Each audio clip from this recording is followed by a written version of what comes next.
नमस्कार, स्वागत है आप सबका कंचन टीवी के स्टूडियो में। आज हमारे साथ एक शख्सियत मौजूद है जिसने बहुत कम समय में ही सफीदों में अपनी उपस्थिति दर्ज कराई है और अपनी पार्टी की भी एक खास इमेज इस क्षेत्र में बनाई है। जी हाँ, मैं बात कर रहा हूँ लोकतंत्र सुरक्षा पार्टी के राष्ट्रीय अध्यक्ष, युवा राष्ट्रीय अध्यक्ष वीरेंद्र स्वामी जी। सर, स्वागत करता हूँ मैं आपका। जी, बहुत बहुत धन्यवाद यशपाल जी। जी, लोकसभा का बिगुल बज चुका है जी। कैसी तैयारियां आपकी पार्टी की? कहीं ना कहीं थोड़ी सी पार्टी आपकी धीमी गति से दिख रही है, क्योंकि जो आगाज हुआ था पानीपत के अंदर मैंने देखा है अच्छे से। जी, एक अच्छी आपकी रणनीति के तहत आप मैदान में उतरे थे। जी, लोकसभा चुनाव आते आते कहीं वो धीमी पड़ती ही मुझे दिखाई दे रही है रफ्तार। जी। देखिए यशपाल जी, जैसा आपने जिक्र किया कि पानीपत के आगाज़ के बाद आपको लग रहा है असेसमेंट आपने अपने हिसाब से की है। मैं आपको ये बताना चाहता हूँ कि जिस प्रकार से लोकसभा चुनाव पूरे देश में आचार संहिता भी लागू हो गई है, जी, बहुत बड़ा चुनाव है लोकसभा चुनाव, और उसमें बिना तैयारी के कोई भी पार्टी नहीं जाना चाहेगी। तो हम भी उसी परिदृश्य में देखते हैं। हमारी पार्टी का जो बड़ा चुनाव, पहला चुनाव है, और उसमें हम भी पूरी तैयारी के साथ जाना चाहते हैं। पूरी प्लानिंग कर रहे हैं, किसी भी प्रकार का कोई धीमा सिस्टम नहीं है। और उसमें जिस प्रकार से बहुजन समाजवादी पार्टी के साथ हमारा गठबंधन हुआ है, जी, उससे 1 और 1 11 वाली बात है। मजबूती निसंदेह हमें मिली है, ऑन फील्ड भी और ऑन पेपर भी। जी, तो हम पूरी तैयारी के साथ लोकसभा चुनाव लड़ने जा रहे हैं। जी। खुद की तैयारियां अच्छी थी, दम भरते थे आप लोग कि हम बिल्कुल ग्राउंड पे उतरेंगे, एक अच्छा वोट बैंक। जींद में देखा भी हमने, एक अच्छी वोट परसेंटेज आप लेके गए। तो क्या आवश्यकता पड़ी कि आपने बीएसपी के साथ गठबंधन करना पड़ा? देखिए, जो जींद का चुनाव था, उस जींद के चुनाव ने, मैं तो कहता हूँ कि पूरे हरियाणा में सभी पॉलिटिकल पार्टीज को एक आईना दिखाने का काम किया। और जिस प्रकार से जो बड़ा दम बढ़ती थी पार्टियां, उनको धरातल पर जींद की जनता ने दिखा दिया उनका आईना। हमने भी एक नई पार्टी के तहत जो चुनाव लड़ा, पूरी तैयारी के साथ, पूरी शिद्दत के साथ हमने चुनाव लड़ा। उसमें हमने अपनी तरफ से कोई कमी नहीं रखी, मैं पूरी ईमानदारी के साथ कहना चाहता हूँ। और जो रिजल्ट आया वो हमारी आशा के अनुरूप नहीं आया, ये कहने में भी मुझे कोई गुरेज नहीं है। लेकिन उसके बावजूद मैं कहता हूँ कि एक 14,000 अप्रोक्सीमेटली 14,000 वोट लेकर के एक बहुत मजबूत उपस्थिति दर्ज कराने में हम कामयाब रहे। और पूरे हरियाणा के अंदर एक राजकुमार सैनी जी लोकतंत्र सुरक्षा पार्टी कोई है, ये हमने प्रूव किया जींद के चुनाव में। जी। सफीदों की अगर मैं बात करूं, आपने एक रैली की थी पुरानी अनाज मंडी सफीदों में, बहुत बड़ा जन समूह आया था, खुद राजकुमार सैनी जी भी गदगद हुए थे। जी। तो क्या मान लिया जाए सफीदों में जमीन मिल गई है लोकतंत्र सुरक्षा पार्टी को, एक अच्छी वोट यहाँ से आप दिलवाने वाले हैं पार्टी को? निसंदेह। देखिए, सफीदों विधानसभा क्षेत्र की अगर हम बात करें तो पिछले 4 साल से जी, हमारी यहाँ जो यूनिट है पार्टी की, बहुत मजबूत तरीके से काम कर रही है। और पूरा गांव, लगभग पूरे 72 के 72 गांव में हमने अपनी पार्टी का संगठन खड़ा किया। सफीदों के 17 वार्ड हैं शहर के, उसमें भी हमने पूरा अपना खड़ा किया है संगठन। निसंदेह लोकसभा चुनाव के अंदर बहुत मजबूती सोनीपत सीट के अंदर सफीदों से मिलने वाली है। जी, हमने सर्वे किया है, गांव का दौरा किया, तो चुनावी सर्वे के दौरान हमें देखने को मिला जो बीएसपी का पारंपरिक वोट बैंक है जी, वो आज भी मोदी लहर है जी, आज भी वो वोट बैंक बीएसपी के साथ खड़ा है। और बीएसपी के साथ खड़ा है एलएसपी राजकुमार सैनी। तो क्या वाकई में फायदा पहुंचने वाला है? यशपाल जी, देखिए, ये आपने बहुत अच्छी बात कही। बहुजन समाज पार्टी से जो लोग जुड़े हुए हैं, काशीराम जी के वजह से, मायावती जी की वजह से, बाबा साहब की वजह से, उनका कॉन्सेप्ट माइंड में क्लियर है। वो लोग किसी बहकावे में नहीं आते। और जिस प्रकार से इलेक्शन में जो प्रभाव, चाहे किसी भी चीज़ों का लालच, लोभ लालच दिया जाता है, वो लोग बिकते नहीं हैं, क्योंकि माइंड के अंदर कॉन्सेप्ट क्लियर कि हमारे सच्चा हितैषी कौन है।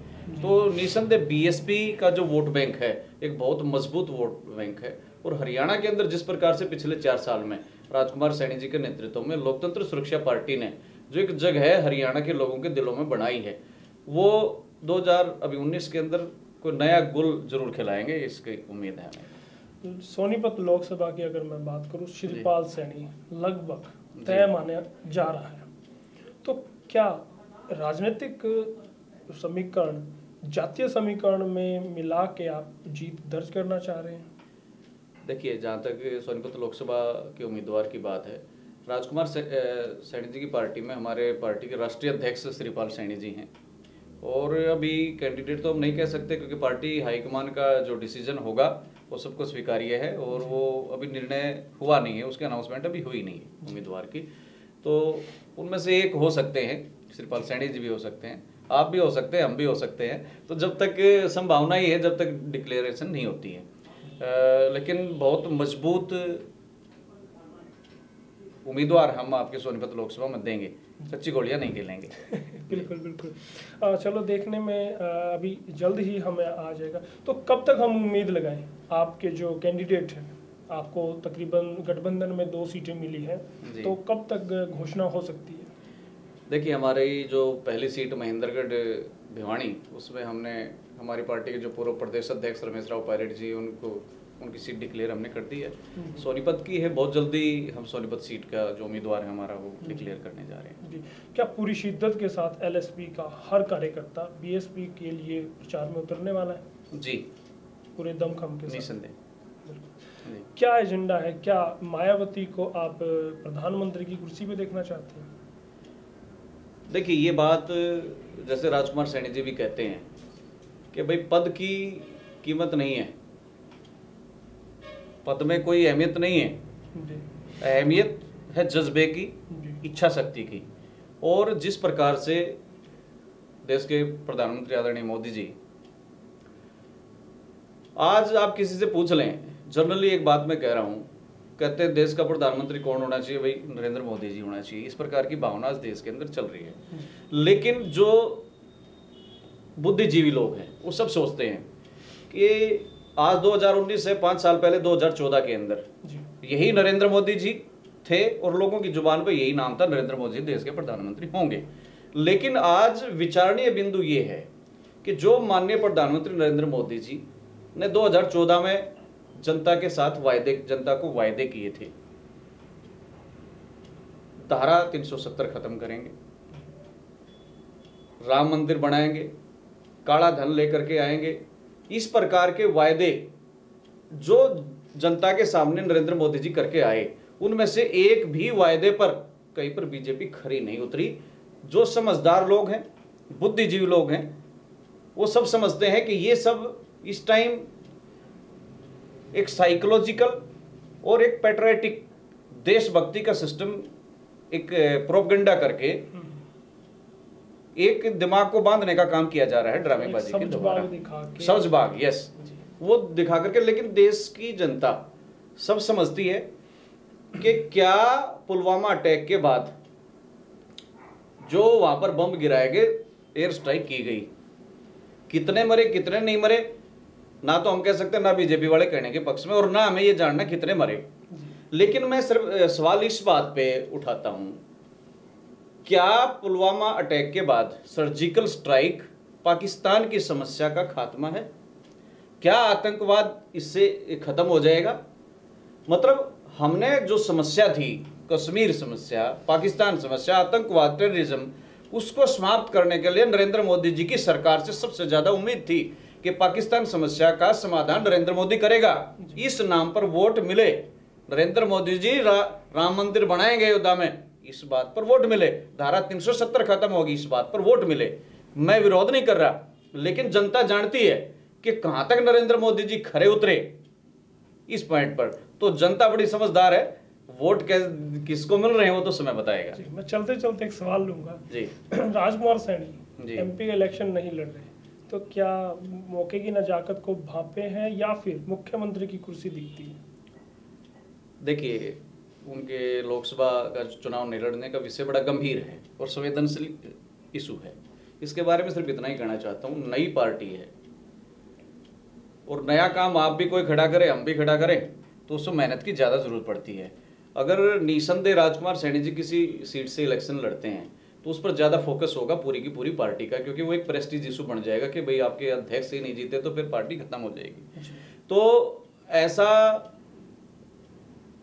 पार्टी को मजबूती देने के लिए, क्योंकि एक स्टार प्रचारक राजकुमार सैनी जी पूरे प्रदेश में काम करेंगे, तो पूरे प्रदेश में 10 की 10 लोकसभा पे वो लड़ रहे हैं, आप ये मान के चलिए, तो पूरे प्रदेश में चुनाव प्रचार करेंगे हमारे स्टार प्रचारक के रूप में। बिल्कुल। अब मैं चाहूंगा कंचन टीवी के माध्यम से जी हल्के की, प्रदेश की जनता को, वोटरों को क्या संदेश वीरेंद्र स्वामी जी देना चाहेंगे? सबसे पहले तो मैं धन्यवाद करना चाहता हूँ कंचन टीवी का कि उन्होंने, आपने, यशपाल जी और आपकी पूरी टीम का, जो कैमरामैन साथी हैं सारे के सारे, उन सबका धन्यवाद करना चाहूँगा कि आपने मुझे बुलाया आपके चैनल में या स्टूडियो में।